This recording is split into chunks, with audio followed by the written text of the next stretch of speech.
Old City Pirate Fest, January 27th, 28th, and 29th is on there, but 29th is mostly just a takedown day.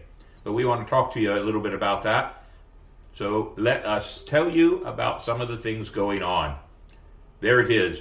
So from 7:30 to 9:30 on Friday night, we have Cool Breeze. That's our camaraderie party. It's just a party because it says 4 to 7 is initial setup, but many of the vendors and myself and some of the pirates, we will still be setting up all through the evening. So we just have this great party that other people can come in and listen to the music. The bar will be set up and people can drink. Once the bar is set up, even us pirates are going to drink while we're even setting up everything. You can still get a few tickets to that, but all tickets for the entire event close at midnight Wednesday night. Saturday from 10 to 5:30. Family Day with vendors, non-stop entertainment at the quarterdeck ship, and history, games, and of course fun for the entire family. This is our 5th year, ladies and gentlemen. We even have something new that we tried once, but are reviving it, and it's going strong now, and that's Authors Row. We have about 5 to 8 authors who, some of them are local, they write books, and we're giving them a free spot to display their books, talk about their books, sell their books if they want, and get people in the know of what they are writing. Some of them are family books, some of them are children's books. My good friend Matt Frick, who's the curator of the Pirate and Treasure Museum, will be there with his books. He's written 1 pirate book and 3, I guess you would call them kind of like spy novels. So he'll be there, plus a couple of others, and be watching our website. And then, of course, 6:30 Saturday evening. Oh, before I go to the Saturday evening, at 4:30, we start rounding up everybody to take a very special trolley ride. Tickets can be found also on our website, which is wmayhemproductions.com. The trolley ride is special because only pirates, only guests of our pirate festival can go. And last 2 times we did it, Rusty Cutlass, the band, they actually went on board and played music and sang songs. So you got pirates going through the entire streets of Saint Augustine on a special pub or special trolley run, and it's just for everybody to have a good time. I myself have never had the chance to go on it, but being the captain, I have to stay back and make sure everything else is taken care of. But there'll still be some tickets available during the day, and the town crier will be responsible for selling those tickets, so we'll make sure that's taken care of. Now on to the big night. Ladies and gentlemen, the big night. Saturday, 6:30 to 10:30. Ticketed event, $60 for the night, and it is a concert and dinner. Here's one of the best parts, ladies and gentlemen. This is the first time of any pirate festival in the history of St. Augustine that not 1 but 2 major pirate bands are actually sharing the stage that night. Our good friends Rusty Cutlass, the Disney Pirate Band, and our even good friends also Tom Mason and the Blue Buccaneers. You can't get any better than that, plus a dinner. Even Red Buttons didn't get it that good. Some of you will know that joke down the road. Before we go any further, though, Mr. Davey, I did a quick spot for Beach 105 this morning, and they start playing it tomorrow, but we get a free hearing of the whole thing. If you want to pop it up there, let's see if we can hear it. All right. The voice of St. Augustine. On with Captain William Mayhem, and we're going to talk Pirate Fest. This is coming up on the weekend. We're getting down to it. Tell us everything we need to know about Pirate Fest. Old City Pirate Fest. On the grounds of the Colonial Quarter, the major event is for families at 10 a.m. on Saturday, running all the way up until 5 o'clock with games and history. We even have Authors Row, local authors with their books. We have pirates. We have entertainment on the stage in front of the huge ship on the colonial grounds. And it's just a fun day. Even St. John County Humane Society will be there with a pet adoption, we're hoping. And it's just a whole lot of fun. And there's also going to be vendors selling off their wares and just a lot of fun. The work you do in the area with the history and the pirating and all that, it's just part of the pure magic that is St. Augustine to me. You can't go anywhere else in the entire United States without enjoying pirates like we do here in St. Augustine. That's always a good thing. I mean, there might be a few other cities that you could enjoy pirates and reenactors the way we do, but St. Augustine is solid on it. Really solid. So on the weekend, what is the best way that people can get more information about this and make sure they have what they need to get in the gates and enjoy Pirate Fest? Go to www.wmayhemproductions.com. WMayhemProductions.com has tickets, has info, has a list of the entertainers, the 2 Friday night events, the camaraderie party on Friday evening, the dinner and doubleheader concert. And I do have to brag about the concert on Saturday night. We have 2 bands. We have Rusty Cutlass, the Disney World pirate band, sharing the stage with Tom Mason and the Blue Buccaneers out of Nashville. But he is a internationally known pirate band. So for the first time in any part of history of St. Augustine, we have 2 known pirate bands playing on the same stage in one night. Never been done before. I've never even heard the term pirate band. That should be exciting to see. It's sea shanties and some of it even modern music brought down to the level of sea shanties and pirate music. About 3 hours. We also have a dancer on stage, my good friend Gina Marie from Ancient City Sirens Pirate Female Crew. She'll be doing a little bit of belly dancing on there. She is a world-renowned belly dancer across the world. And he will be doing a little bit of entertainment there. We have some raffles going on to help raise money for our charities, which is very important that people understand. All the profit from this pirate festival, we give to charities locally here in St. Augustine. That's so awesome. And we hear that all the time from almost all the crews around town. It's just great what you guys do, not just entertainment-wise, but giving back to the community. Now, Captain William Mayhem, we appreciate your time, and we should make this a regular thing because I know you're doing things throughout the year. We are. Besides the Captain's Quarters podcast that I run every night or every Monday night at 8 p.m., we're looking at a Midsummer Night's Dream Summer Pirate Renaissance Party. We're looking at our Spooktacular, which we did for the first time on the grounds of the Colonial Quarter last year. And was so successful, we're doing it again. We turned the entire Colonial Quarter into a Halloween display haunt, family friendly. And of course, then we'll be at the Celtic Festival this year. That's in March. And our toy drive every Christmas, November and December, our toy and family community support drive that helps us raise money for the families that are in need during the holiday time. I'm kind of laughing here because you and I are Facebook friends, and I watch what you do, and it's like, do you ever sleep? I have many people that wonder if I do, and it is, I do once in a while, about every 3 days, and I sleep about 6 hours, so it averages about 3 to 4 hours a night. That's about it. Wow, you've heard of banker's hours? Those are pirate hours right there. That's it. As I tell everybody, hey, I'm a pirate. I'll sleep when I'm dead. There you go. Captain William Mayhem, man. Pirates Fest is coming up this weekend. It's going to be a big deal, and we'll get the link on our Facebook page, and we'll podcast all of this, and hope to see you soon, my friend. I appreciate it very much, especially for the support you've given us so we can give support to others. Thank you. We're honored to have on the phone with us. So, ladies and gentlemen, that was what I did this morning. I am going to be very honest with my listeners, everybody that was listening and paying attention. That was much more smoother than it actually went when we were talking. That man is a god when it comes to editing, I can tell you that. Because there were a few flubs in there that I went, crap. But he fixed it up nice, he cleaned it up nice. He made me look, he made me sound good.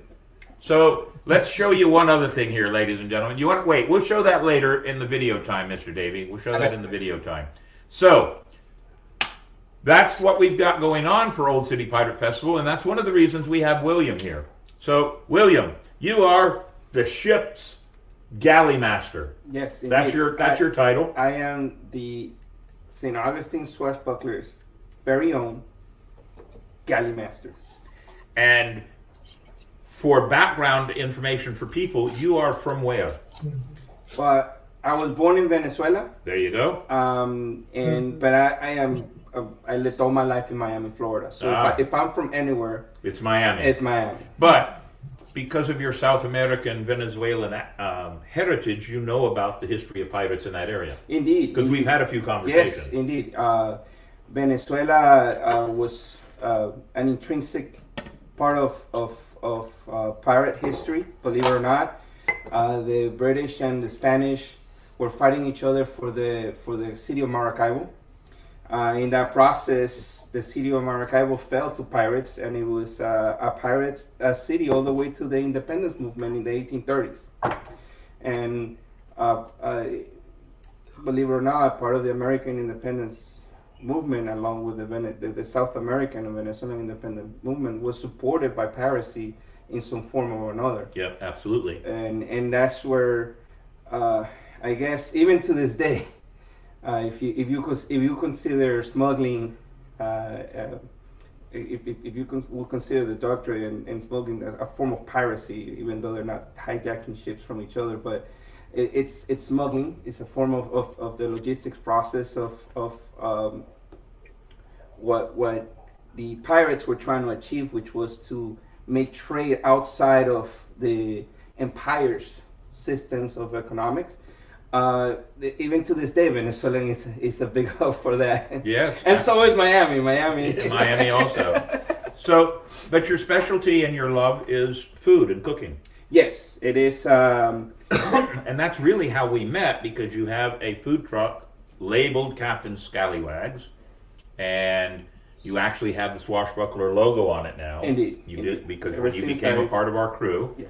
And so William Venanzio, as we just call him William, or the ship's galley master. It's much easier. Yeah. But your wife's a member, and then you have 3 children. Yes. And they are a part of us.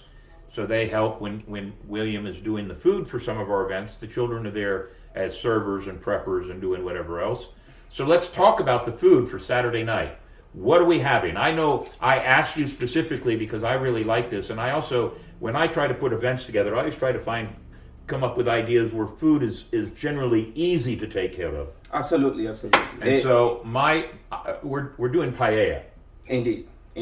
So paella, it will be more of a pirate rice, if you will, because paella is a very particular dish, according to the people that came out from it in Valencia, Spain. But in our side of the world, rice with things, as the Spanish call it, we call it paella. Paella is, to us, is a yellow rice boiled in with seafood. You could use parts of whitefish, and you could also use shrimp. You could use bigger. It's a form of crayfish. It's like a small lobster, but it's not a crayfish. They call it gambas. Yes. So you could use those, and it will be accompanied with. Typically, it will be accompanied with a garnison of chopped onions with peppers and carrots. What makes paella different from all the varietals of Spanish rices, right, is that the color is derived, instead of annatto, which is the typical coloring agent that most of the Latin and Spanish rices use, it's derived of saffron. So you make a process by which you get the saffron to make an oil and diffuse the color, and that gives it a very particular flavor, along with the other Mediterranean spices. Now, the first thing that some people may be saying as they're listening to this is, because William said seafood, shrimp, and whitefish, and a few other things. And we know that there are a lot of people that are not partial to seafood. So William is making 2 separate batches. He's making the somewhat traditional seafood. Yes. But you're also doing another one that's going to have ham and chicken in it. Ham and chicken in it. And so that'll be more for those that are not into the seafood. So we have 2 varieties, but you have some other things that are going to be going with this. Yes. One of the particularities, and really Captain Scalawags, I'm not Captain Scalawags. No. When I opened my food truck, I was aspiring to be part of a pirate crew, and I know pirate crews have their own captains. And since I'm just a mere lowly, humble cook, I would never aspire to be a captain, God forbid. Instead of raiding, I will be feeding the enemies. We can't be doing that. No, and you know what? I don't remember what the saying is, and if Davey's up on his fingers there on the keyboard, somebody made a statement or a quote ages and ages ago, and I believe it was Hannibal, believe it or not. I could be wrong, but it has something to do with the fact that an army marches on its stomach. Indeed. And so having a chuck wagons during cattle drives, cooks during your military time of the Civil War, sometimes those are the most wanted, respected people, because if you have good food, you have good attitudes. Indeed. It's very important. Yeah, the crew was happy last year when they were fed by Captain Scalawags in the Celtic Festival. Yes.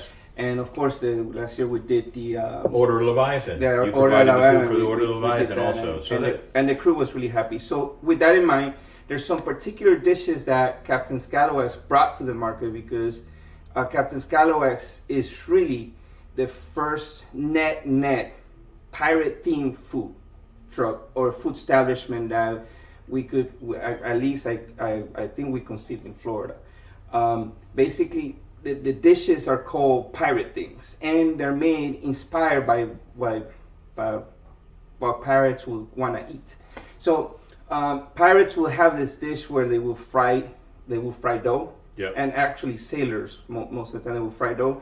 And I have a dish called cheesy me timbers, which is a roll of dough fried with cheese inside of it. It's like a gist on the empanada, because it's and the mozzarella stick is or for some people, they would know it more as a cheese stick. as a cheese stick. But Yes. but you're doing it a little more differently. Yes, it's done a little more different. It's inspired by the Venezuelan tequeño, which is a Venezuelan staple.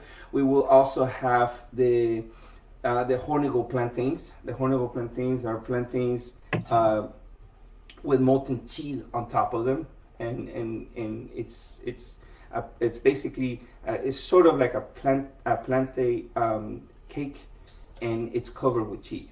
For those of us who want to try the stronger cousin of the banana. We will also have the pirate greens, which is our side salad, and we will have it's a drinking party, so we have to have a cheese board with some charcuterie for those of us who want to pass the drinks and Absolutely. have fun. So as you can hear, we haven't really advertised what the dinner is for Saturday night, because I kind of wanted to keep it a secret, because I knew that it was going to be something fantastic. And this is going to be one of the best pirate dinners that have been provided for any of these festivals that are coming up. So it's going to be great. Everybody's going to enjoy it. We have 145 tickets sold. We have made plans for 150, so we can fudge it a little bit here and there. And I've already paid this man half of his money, and we're in good shape. It's going to be a lot of fun. So those of you that don't show up, there will be no tickets at the door, by the way, for dinner. None. We will not have any tickets available at the door for dinner. Please pass that along to all your friends. Ticket sales stop Wednesday at midnight. There will be no ticket sales for dinner after that. Now, between midnight on Wednesday and Saturday night, if I know that we have a few tickets left, they will be available at the door, but that's premium. And you know us pirates, we're all about the money, right? That premium ticket might cost you just a little bit of extra, but know this, if you're paying a little bit extra, that money is going towards our charity. And that's important, because that's what we're doing it for. And Davey, just real quick, throw up if you can pop it up, throw up our charity board real quick that we normally do at the end of the week or at the end of the show. See, I can't even remember what's going on. All right. And your question, it was Napoleon was the first one that said that. Napoleon said it. Well, thank you. I thought it was Hannibal, but I guess Napoleon would be quoted. Okay, so Just as bad. just as bad. So I missed it by a short bit. Which do you want, our charities? I mean, it was like 1,000 years. Okay, that's a Napoleon they're joke. just bad. Yeah, a Napoleon joke. So very good. I knew Davey would. It's a little bit of smaller. I got your joke. I thought it A was little good smaller joke. bad guy. And I knew Davey would find it. He's always quick with doing that, so that's really good. So, Did you ladies and gentlemen, Charities? our charities. We give out money to Inc. They will actually get a check after this. Money will be set aside in our charity account for St. Augustine Youth, because what we like to do is save up the money and add to it and then provide them with something for Christmas. And then the Humane Society. They're doing a pet drive or a pet adoption, hopefully. I haven't heard from them today. I'll check on them tomorrow. but we might also want to make sure we give them some money to buy some extra food for everybody that's there over at every pet that's over at the Humane Society. So those are our charities, ladies and gentlemen. And as we've stated, it's on our website. Once the event's paid for, all the money goes to the charities, goes into our charity account, and that's what we use it for. So that's Old City Pirate Fest in a 20-minute nutshell. How about that? A 20-minute nutshell. But we're not done yet, because patiently sitting there, I know that Captain Scabbard has eyeballs painted on his eyelids, so it looks like he's still awake, just like Jack Sparrow. But we have another event coming up. Now, first, before I go to their event, take that down a minute. No, I like that. I know, I like it too. But we do need to give them credit for one other thing. They are part of Old City Pirate Festival this year. They are a huge part of Old City Pirate Festival. They have become our sister-brother crew to work Pirate Festival. They will be running all the games for the children, and they are going to have a popcorn booth. Ooh. And which will be very appropriate, they are going to have a hot chocolate booth this weekend, and I'm pretty sure you're going to make a lot of money on the hot chocolate booth, because it's going to be cold. Now to warm that belly. We might, depending on the temperature, we might end up having to have Kraken chowder. Yeah, we might have to. Yes, absolutely. The Kraken chowder might come. All right, it all got money already. Yes, because if it's too hot, people don't eat it. So, you're going to make sure you have plenty of hot chocolate, right? Oh yeah. Do you have the ways and means to heat it up? You got everything you need, right? I got the grill and burners. We're ready. All right, very good. So I'd be prepared, because Saturday's going to be a big day.